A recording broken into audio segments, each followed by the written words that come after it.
Assalamualaikum warahmatullahi wabarakatuh. Baik, untuk pelajaran SKI kelas 3 hari ini, kemarin gak sempat share videonya yang kelas 3A. Sekarang ini akan share untuk yang kelas 3B, ini video yang pertama ya. Mudah-mudahan bisa bermanfaat. Oke, kita buka halaman 7 bahwa di sini adalah mengenal masyarakat Madinah sebelum masyarakat Arab sebelum datangnya Islam. Jadi dulu ini orang Arab ini memang terkenal dengan sifat dan karakter watak yang keras karena mereka berada di gurun pasir ya. Bagaimana kondisi geografis Arab ini bisa dilihat di buku tuh. Letak geografisnya ini di benua Asia dan sebelah baratnya benua Afrika. Dan di sebelah utara perbatasan dengan Suriah, Irak dan Yordania. Di sebelah timurnya berbatasan dengan Turki, Arab dan Laut Oman. Di sebelah selatan berbatasan dengan Samudra Hindia. Di sebelah barat berbatasan dengan Laut Merah. Jadi letak geografisnya itu Arab itu, di sini ada petanya enggak ya? Bisa kalian lihat di peta, kalau ada tuh peta Arab Saudi ada gitu. Jadi letaknya geografisnya bisa dilihat bahwa sebagian besar wilayah Arab ini merupakan gurun pasir, sehingga jarang bahkan hampir tidak ada danau atau sungai. Di Arab ini gak ada, jarang ada, tapi jarang gitu, jarang ditemukan karena sebagian besarnya disebutnya itu gurun pasir. Beda dengan di Indonesia. Kalau di Indonesia kan tropis, jadi banyak pepohonan, gunung pasir, banyak, semua ada di Indonesia itu, kecuali salju nggak ada di Indonesia musimnya karena dua musim panas, musim hujan. Terus ada berapa wilayah-wilayah atau yang dikelilingi gurun-gurun, yaitu ada 4. Yang pertama ada gurun An-Nafud, di mana gurun ini pasirnya itu lembut kayak pasir yang di pantai. Kalau diinjak itu langsung kaki itu tenggelam kayak di pantai begitu. Pantai Pasir Putih itu ada tuh di sana, di Anyer, di Garut Selatan ada juga. Yang kedua gurun Rub Al-Khali, di mana ini daratannya keras, tandus. Gurunnya tandus keras ya. Karena mungkin ada sedikit batu-batuan atau gimana itu. Yang ketiga gurun Arabian, terletak di sebelah barat. Ini sangat karakteristik tanahnya itu yang sangat tandus. Gurunnya itu juga panas. Di gurun ini 2 kota yang penting bagi seluruh umat Islam dunia itu Mekah dan Madinah. Nah, ini gurun Arabian ini di Mekah dan Madinah. Yang terakhir adalah gurun Harat. Gurun Harat ini di sebelah timur, gersang tandus juga sama. Nah, jadi wilayah bagian gurun itu paling terbesar itu yang di Arab itu rata-rata gurun pasir. Nah, jadi lalu apa saja kota-kota penting di Jazirah Arab ini? Di antaranya Mekah. Nah, Mekah yang pertama Mekah. Mekah ini merupakan kota yang paling sering dikunjungi ketika pelaksanaan haji ya, pelaksanaan rukun haji. Yang kelima apa? Rukun iman. Rukun Islam. Rukun iman. Rukun Islam, astagfirullahaladzim, rukun Islam. Melaksanakan haji ke Mekah. Banyak dikunjungi oleh hampir dari seluruh penjuru dunia. Seluruh penjuru dunia untuk berhaji di situ. Setelah itu mereka ini memiliki beberapa wilayah penting yang merupakan tempat bersejarah. Banyak juga di situ, makanya disebut Mekah Al-Mukarramah.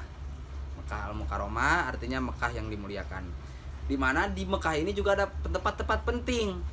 Nah, yang harus tahu nih, yang pertama Gua Hiro. Gua Hiro ini adalah tempat di mana Nabi diturunkannya wahyu pertama oleh malaikat Jibril. Yang kedua Gua Sur. Gua Sur di mana Nabi dikejar oleh kaum Quraisy ketika ingin berhijrah bersama Abu Bakar di situ. Yang ketika ada itu laba-laba di situ. Nah, itu di Gua Sur. Yang ketiga Jabar Rahmah. Jabar Rahmah ini berada di Mekah.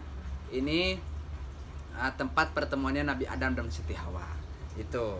Yang kedua, kota-kota yang berpengaruh atau wilayah yang penting di Arab Saudi ini adalah Madinah.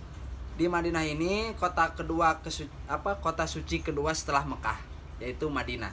Lihat halaman 7 tuh, lihat. Kota ini merupakan Nabi Muhammad mengembangkan ajaran Islam setelah diangkat menjadi nabi di Mekah. Makanya disebut Madinah Al-Munawwaroh, yaitu kota yang bercahaya. Nah, ada juga di Madinah ini beberapa tempat-tempat penting. Yang pertama itu udah pasti ya, ini Masjid Quba. Masjid Quba ini adalah merupakan masjid yang pertama dibangun Nabi. Setelah itu Masjid Nabawi. Yang kedua Masjid Nabawi, masjid sama dibangun oleh Nabi setelah Masjid Kuba, Masjid Nabawi ini. Yang ketiga Jabal Uhud. Jabal Uhud ini adalah peristiwa ketika dulu Nabi dan para sahabat berperang dan kalah.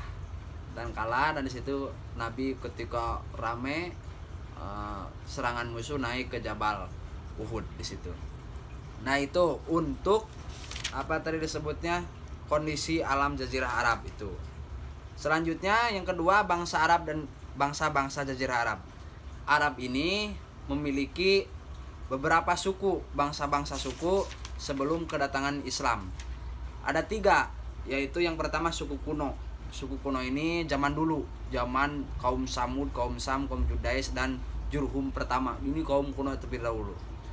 Hanya peninggalan-peninggalannya aja yang ada. Yang kedua suku Arab asli.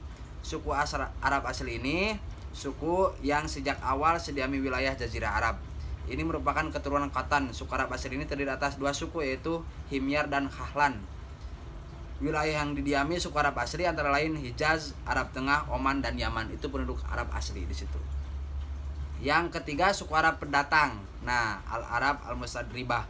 Mereka ini pendatang merupakan sebagian besar penduduk Jazirah Arab, baik yang di kota maupun di dusun atau perkampungan.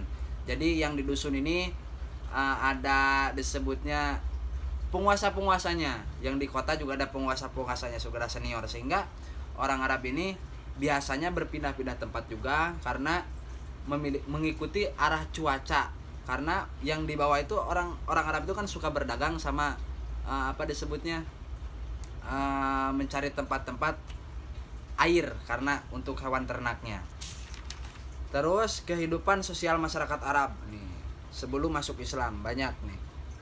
Jadi kehidupan sosial masyarakat Arab ini terdiri dari beberapa suku di semua wilayah.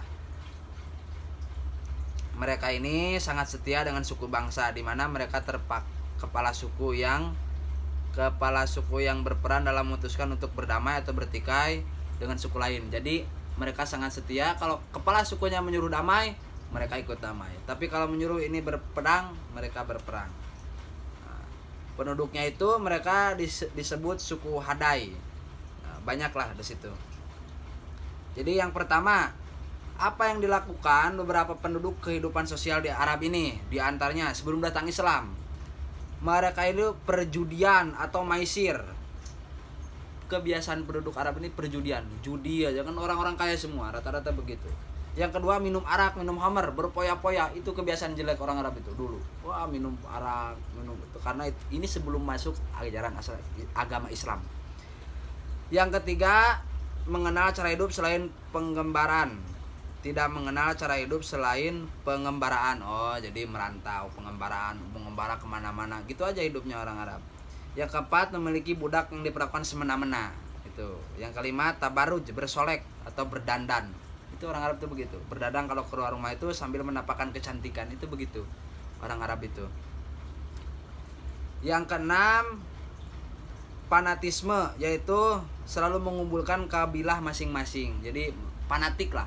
Jadi kalau ada gesekan sedikit dengan suku yang lain, mereka rame gitu. Karena kembali ke tadi, orang Arab ini kan wataknya keras kepala. Jadi kalau ada apa-apa itu langsung main baku hantam. Yang ketujuh, bertikai, merampas harta benda dari kaum lainnya. Nah, itu karena di Arab ini cuacanya jadi ada ekstrim segala macam, gurun pasir juga.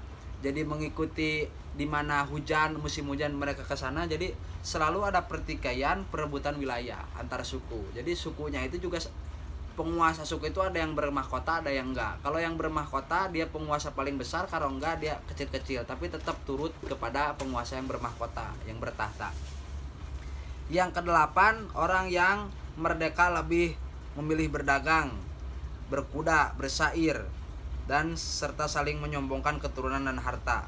Adapun budak-budak diperintahkan untuk bekerja lebih keras dan sulit. Nah, gitu. Jadi mereka ini memilih berdagang gitu ya. Orang-orang yang merdeka ini lebih memilih berdagang, bersair dan berkuda. Meskipun mereka banyak sifat buruknya, bangsa Arab ini juga memiliki sifat baik. Nah, tadi sifat buruknya yang tidak boleh kita tiru ada 8. Sekarang sifat baiknya. Yang pertama, dermawan. dermawan ini bagaimana ya? Jadi dermawan orang Arab ini sangat luar biasa. Ketika ada tamu datang ke rumah dan dia punya cuma satu onta, dia akan menyembelih unta tersebut untuk menjamukan unta itu kepada tamu. Sampai luar biasa dermawannya begitu. Kalau kita mungkin di rumah ada kambing apa sapi, ada tamu datang langsung disembelih. Sekarang kan yang nyembelih kambing sama sapi cuma hari kurban doang, nggak cuma ada tamu, paling ayam makanan segitunya. Itu orang Arab lah begitu. Jadi mereka dermawannya sampai sebegitunya untuk menghormati tamu gitu. Yang kedua, menepati janji. Jadi makanya ada istilah apa disebutnya janji adalah hutang. Ini orang Arab dulu pencetusnya. Jadi karena saking ingin menepati janji sampai dianggap sebagai hutang. Orang Arab itu begitu. Menepati janji. Sampai ada yang bilang sampai merelakan membunuh anaknya demi menepati janji, dan juga ada sampai merela membakar rumahnya demi ingin menepati janji. Sampai ada yang begitunya orang Arab itu. Yang ketiga, memiliki tekad yang kuat. Masyarakat Arab ini apa disebutnya, sebelum Islam gigih berusaha mencapai sesuatu yang dicita-citakan, tekad kuat. Jadi orang Arab ini kalau ada apa-apa, tak peduli siapa yang menghalangi, mau saudara, mau anak, terserah, yang penting tujuannya harus tercapai. Makanya orang Arab ini sering terjadi peperangan. Beda pendapat, beda paham sedikit, peperangan orang Arab itu. Yang keempat, menjaga harga diri. Mereka berkorban untuk membela kehormatan diri, keluarga, dan kelompoknya. Masyarakat jahiliyah saat itu dikenal pemberani. Wow, pemberani orang Arab ini. Jadi kalau suku kaumnya nih, ada yang menyakiti, semua turun. Kayak lebah begitu. Semua diambil, semua datang. Kompak gitu mereka ini, menjaga harga dirinya. Makanya orang Arab ini jarang dijajah, gak dijajah. Karena begitu hidupnya, jadi kompak. Penjajah pun sulit. Yang kedua, karena mereka suka berpindah-pindah tadi, mengembara, jadi sulit orang-orang itu untuk menjajah penduduk orang-orang barat itu. Yang kelima, dapat dipercaya. Pada umumnya masyarakat Arab ini sebelum Islam merupakan orang yang jujur dan suka berkata benar. Sebelum datang Islam pun orang Arab ini suka berjujur, suka kata benar. Kenapa begitu? Karena itu watak aslinya beliau itu begitu, dan mata pencahariannya itu kan berdagang. Jadinya disebutnya itu sudah harus menjadi suatu wajib untuk berdagang itu jujur, supaya laku gitu kan, supaya dalam bisnis. Karena orang Arab ini rata-rata pandai berdagang. Kalau dalam berdagang ahli orang Arab ini. Itu sedikit lagi ya, kebudayaan masyarakat Arab sebelum Islam. Kebudayaan masyarakat Arab merupakan cerminan dari cara dan tingkat berpikir. Yang pertama, kemampuan berbahasa tinggi.